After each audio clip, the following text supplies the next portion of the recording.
இந்த நாளின் தலைப்பு lay hold to eternity. Lay hold to eternity. நித்தியத்தை பிடித்துக்கொள். இன்றைக்கு இவ்வுலகத்திலே நாம் வாழும்படியான நாட்கள் பலத்தின் மிகுதியினால் 80 வருடம் என்று சொல்லி மோசேயின் பாட்டிலே நாம் பார்க்கிறோம். சங்கீதம் 91 சங்கீதத்திலே நம்முடைய வாழ்க்கையிலே நம்முடைய நாட்கள் அது ஒரு குறுகிய காலத்துக்குரியதா இருக்கு. அது ஒரு புஷ்பத்தை போலவும் ஒரு புகையை போலவும் 4 விளக்கடை போலவும் நம்முடைய வாழ்க்கை காலத்துக்கு உட்பட்டதா இருக்கிறது. ஆனால் நம்முடைய உண்மையான வாழ்க்கை அது பரலோகத்தில் நித்தியத்தில் காணப்படுகிறது. இங்கே நாம் கூடாரவாசிகளாய் இருக்கிறோம். நாம்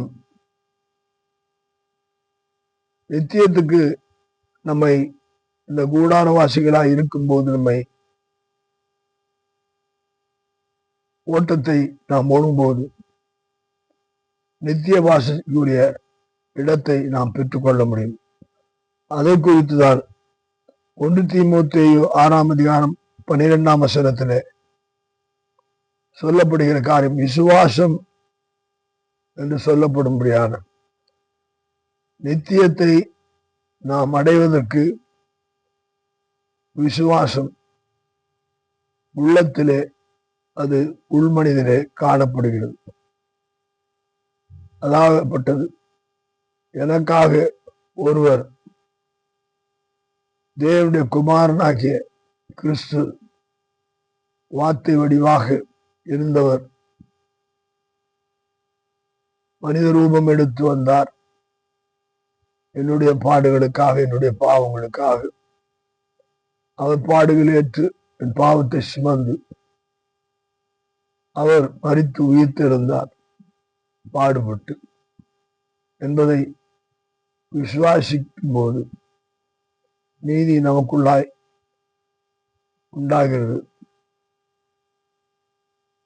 வாயினாலே நாம் அதை இயேசு ஆண்டவர் என்னை விடுவித்தார் என்று சொல்லும்போது அந்த விசுவாசம் நம்மை நித்தியத்துக்கு அழைத்து சொல்கிறது. அதைத்தான் இங்கே வசனம் சொல்லி விசுவாசத்தின் நல்ல போராட்டத்தை போராடு, நித்திய ஜீவனை பற்றிக்கொள்.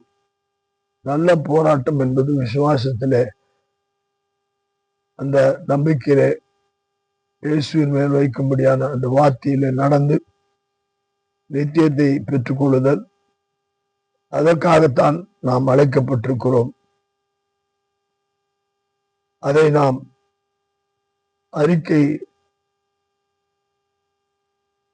பண்ண ஒவ்வொரு நாளும் நாம்